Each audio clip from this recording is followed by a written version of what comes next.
안녕하세요. 메카닉 코인 투자 더펄슨 호입니다. 오늘은 예토 전생, 폴카닷 2.0 그리고 쿠사마에 대한 생각 알려드리겠습니다. 자, 죽었던 솔라나가 대부활에서 30만원 넘기고 아발란체도 엄청 잘 가고 있죠. 니어도 그렇고 폴카닷도 과연 전고점 탈환이 가능할까? 폴카닷 2.0에서 생기는 큰 변화와 향후의 부활 가능성을 제가 한번 생각해봤습니다. 기존 폴카닷 1.0의 특징은 뭐냐면은 경매로 낙찰하는 거죠. 릴레이 체인이 있고 여기 파라체인들이 있으면은 이 파라체인 만든 사람들이 릴레이 체인에 그 리소스를 놓고 경매로 낙찰을 해서 이 파라체인 자리에 들어가서 여기서 운영을 하는 겁니다. 그래서 전세 자금처럼 폴카닷을 2년 동안 락업을 하는 거예요. 그러다 보니까 파라체인 일단 개수가 한정적이고요. 다 토큰이 이렇게 경매 후 락업 될 때만 쓰이고 그 외에는 거의 쓰이지 않아요. 그래서 다시 토큰 유틸리티가 낮고 이것은 마치 아톰, 코스모스에서와 비슷한 그런 일이 일어났습니다. 코스모스 프로젝트는 잘 되는데 아톰 토큰은 안 오르는. 보시면은 두 번째 특징이 또 있는데요. 파라체인 블록은 폴카닷 릴레이 체인의 블록에 기반을 둬야 하기 때문에 릴레이 체인 속도에 딱 맞춰서 파라체인 속도가 고정이 되게 돼 있었습니다. 이것도 뭔가 효율적이지 않죠. 속도 같은 게. 뭐 이 파라체인하고 이 파라체인이 특징이 다 다를 건데 얘는 뭔가 좀 빨리빨리 해야 되는데 이거 여기 맞춰야 되고 얘는 뭐 그렇게 빠를 필요가 없는데 또 여기 기록하게 되고 서로 이익이 좀 상충되고 이런 일이 있었겠습니다. 자, 그래서 폴카닷 2.0은 특징이 뭐냐 했을 때 2.0에서 각 파라체인은 탄력적으로 닷을 지불해서 커뮤팅 리소스를 구매가 가능합니다. 그래서 두 가지 구매법이 있는데요. 첫 번째로 월별 대량 구매, 그러니까 월세 내는 거죠. 쉽게 말해서 우리 이번 달엔 이 정도 쓸게요 하고 닷을 주는 겁니다. 두 번째로는 즉각적으로 사용 가능한 소량 구매로 나눠져서요. 이건 네트워크가 붐빌 때 즉각적으로 우리 좀 더 쓸게요 하고 닷을 주는 거죠. 그래서 파라체인 프로젝트들에게 컴퓨팅 리소스가 좀 더 효율적으로 분배되는 시장이 형성되고요. 이러면은 또 닷 토큰 수요가 증가하겠죠. 뭔가 네트워크가 붐비면은 닷을 더 줘야 되니까. 옛날에는 붐비든가 말든가 그냥 2년 락업 내면은 땡 이랬잖아요. 구매로 얻은 닷은 프로토콜 재무부 금고에 귀속이 되기 때문에 다우 금고에. 그래서 다우도 돈을 더 많이 벌 수 있겠죠. 전세에서 월세로 전환하고 원래 전세 자금 막 이렇게 저렇게 굴리는데 폴카닷에서 이 락업된 닷을 우리가 전세 자금 굴리듯이 막 이렇게 굴리는 게 아마 어렵습니다. 자, 두 번째 특징이 있는데요. 2.0에서부터 파라체인의 신규 블록은 릴레이 체인의 신규 블록에 반드시 고정되지 않아도 되는 거예요. 기록된다기보다 고정이라고 표현할게요.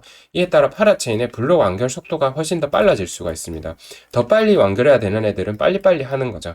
그래서 최대 8배의 파라체인 속도 개선 효과가 있어서 개별 파라체인들의 좀 더 프로젝트 자율성이 향상이 되게 되고 효율성도 좋아지겠죠. 자, 그리고 폴카닷의 지금 가장 큰 특징이 뭐냐면은 제가 폴카닷을 다시 한번 보게 된 이유는 그냥 좋은 체인이 되게 많아요. 보시면은 솔라나가 솔 토큰 가격 부진할 때도 랜더나 헬륨 같은 쟁쟁한 디앱들이 풍부한 사용자 토대로 해서 네트워크가 살아 있었습니다. 그래서 마찬가지로 폴카닷 역시 솔라나와 유사하게 아스타에, 만타에, 비트텐서, 뭐 세트리퓨지 같은 활성화된 이런 파라체인이 되게 많아요. 잘된 프로젝트가 많거든요. 그러다 보니까 이런 활성화가 잘 돼 있으니까 토큰으로 연결되는 것만 잘 만들면은 얘도 괜찮은데 이런 생각을 하게 된 거죠.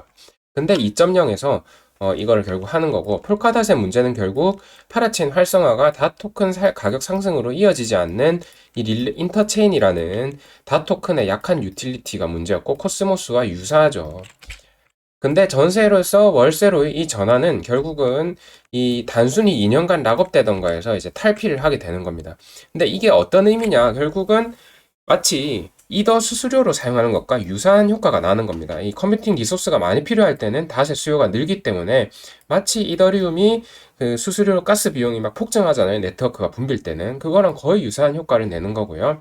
이 향후에 닷 토큰 소각에 대해서도 논의할 예정이라고 하고, 이렇게 재무부에 특히 재정 상태 극적인 반전이 또 되기 때문에 재무부 금고에 돈이 많아지면은 뭐 생태계에 뭐 여러 가지 후원을 해줄 수도 있고, 이렇게 돈을 운영할 방법이 많아지니까 이것도 다 호재가 되는 거죠. 자, 언제냐 그래서 블록 공간은 2분기입니다. 2024년 2분기니까 4, 5, 6월 출시인데 출시는 늦은 게 좀 걸립니다. 4월에 나오면 좋을 텐데 보통 2분기라면 6월에 나오죠. 근데 이 부분이 좀 괜찮겠는데, 쿠사마 아시죠? 테스트넷이잖아요. 폴카닷 테스트넷 쿠사마에서는 1분기 출시합니다. 1, 2, 3월이니까 3월 중에 출시하겠죠. 그래서 얼마 안 남았고요. 쿠사마 2.0은 출시가 임박했기 때문에 폴카닷 2.0에 앞서 쿠사마에서 이 부분에 이 가격적인 상승이 좀 더 빠르게 일어날 수 있기 때문에 여기서 더 큰 수익을 거둘 가능성이 있습니다. 쿠사마 자체가 시총도 또 작고, 그래서 요약을 좀 드리자면은 폴카닷 2.0은 닷 토큰 유틸리티를 매우 극적으로 개선하고 재무 상태도 개선할 겁니다. 월세 개념으로 전환을 하게 되고 닷을 가스 토큰처럼 사용되는 효과를 낼 거고요. 토큰 유틸리티 강화는 거의 모든 코인 프로젝트에서 가장 강력한 가격 상승 호재였습니다. 이 부분이 가장 중요하겠죠. 폴카닷 자체에 성공한 파락체인 프로젝트가 매우 많다는 것, 이것도 중요합니다. 2분기로 출시가 빠르진 않아요. 좀 기다려야 할 수 있고요. 만약 릴레이 체인 컴퓨팅 리소스에 대한 경쟁이 너무 치열해져서 필요한 닷이 더욱 많아지면은 파라체인 프로젝트에 부담을 줄 수 있고 이게 이탈로 이어질 수가 있습니다. 예를 들자면은 이더리움 레이어 1에서 가스가 너무 비싸서 이더리움에서 솔라나로 그런 유출이 있었죠. 그런 것처럼 하고 보니까 생각보다 컴퓨팅 리소스 구매에 드는 닷이 너무 많은 거야. 그래서 차라리 옛날에 전세할 때가 더 좋았는다면서 얘네가 빠져나갈 가능성도 있겠죠. 기존에 단 한 번도 없었던 형태이기 때문에 이런 코드 오류 등의 문제 발생 가능성도 존재합니다. 이 폴카닷 만든 사람이 게빈 우드라고 이더리움 그 CTO였거든요. 나왔어요. 나와서 폴카닷을 만든 건데 거의 천재거든요. 이 사람도 비탈리 부텔린급 천재인데 폴카닷 1.0이 좀 거시기 했죠. 근데 2.0에서 또 완전히 새로운 걸 들고 나왔고 굉장하게 사고의 전환인 것 같습니다. 네, 그래서 예토 전생 다 잘 가고 있죠. 폴카닷도 따라갈 것으로 예상하고 쿠사마가 그 전에 더 먼저 잘 가지 않을까 이렇게 생각하고 있습니다. 네, 오늘 영상 여기까지 하겠습니다. 감사합니다.